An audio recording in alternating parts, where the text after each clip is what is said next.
आज आपल्याला चवळीची भाजी करायची आहे आणि ह्या चवळीच्या शेंगा आहेत आणि काही निबर आहेत आणि काही कवळ्या आहेत.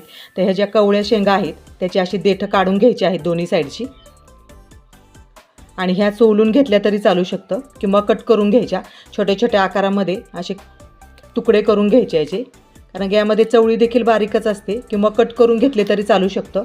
खिडकी वगैरे पाहून घ्यायची व्यवस्थित. तर पाहू शकता अशा पद्धतीमध्ये तुकडे केले तरी चालू शकतं. आता थोडीशी आपण निबर पाहूया.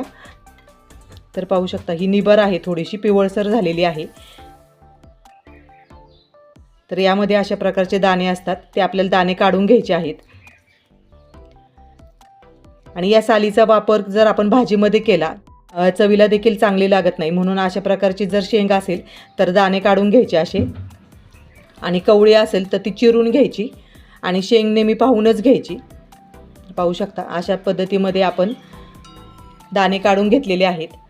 आता सर्व भाजी आपण निवडून घेऊया.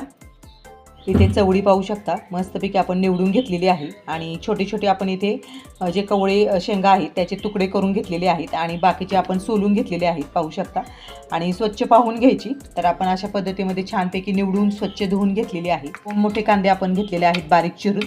इथे कोथिंबीर घेतलेली आहे, लसूण ठेचून घेतलेला आहे, बटाटा आपण साल काढून कट करून मोठ्या आकारामध्येच आपण कट करून घेतलेला आहे. पाहू शकता आणि इथे फोडणीसाठी कढीपत्ता घेतलेला आहे. तर आपण कढईमध्ये आता तेल टाकून घेऊया. तर कढईमधलं तेल छान गरम झालं आहे. आता मोहरी टाकली आहे आपण. मोहरी छान तडतडली आहे. आता थोडेसे आपण जिरे टाकूया. जिरे देखील छानपैकी फुलले आहेत. आता यामध्ये आपण लसूण ठेचून घेतलेला आहे.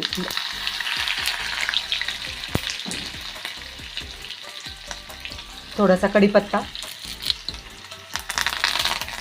आणि लसूण ठेचून घेतला की भाजीमध्ये स्वाद खूप छान येतो आणि मस्तपैकी फोडणी करून घ्यायची छानपैकी. आपण कांदा टाकूया. कांदा छानपैकी परतून घेऊया.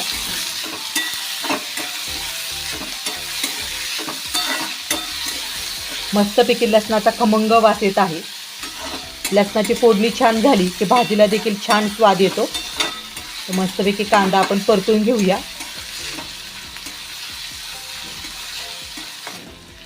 आता यामध्ये आपण चवळी टाकूया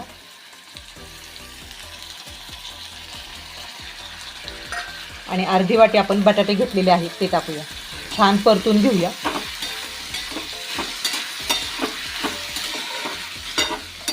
एक 2 मिनिटं आपण छानपैकी परतून घ्यायचं आहे. वाफ काढूया आपण. ताटामध्ये आपण पाणी ठेवूया.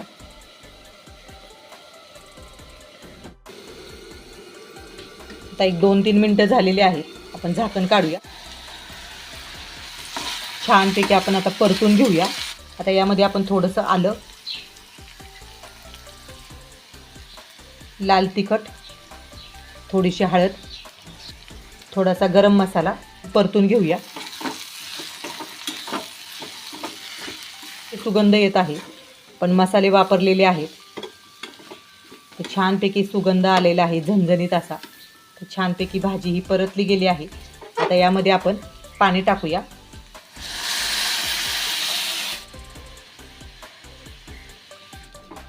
थोडंसं मिक्स करून घेऊया.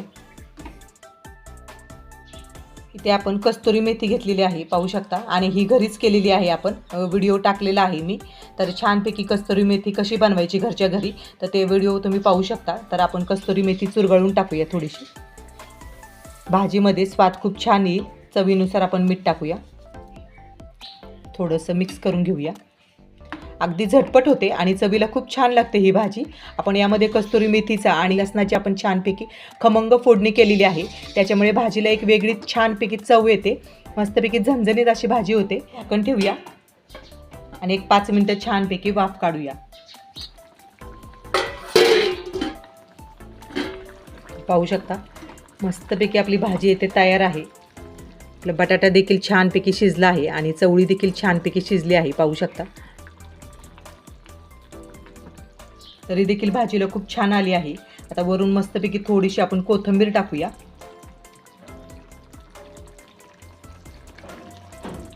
आणि ही भाजी लपतपीतच छान लागते. जास्त पातळसर ही भाजी चांगली लागत नाही. चवळीची भाजी आपली येथे झालेली आहे. मस्तपैकी झणझणीत झालेली आहे आणि आपण कस्तुरी मेथी जी टाकलेली आहे त्याचा खूप छान सुगंध येत आहे. आजचा व्हिडिओ जर तुम्हाला आवडला असेल तर जास्तीत जास्त शेअर करून, लाईक करून, सबस्क्राईब करायला अजिबात विसरू नका.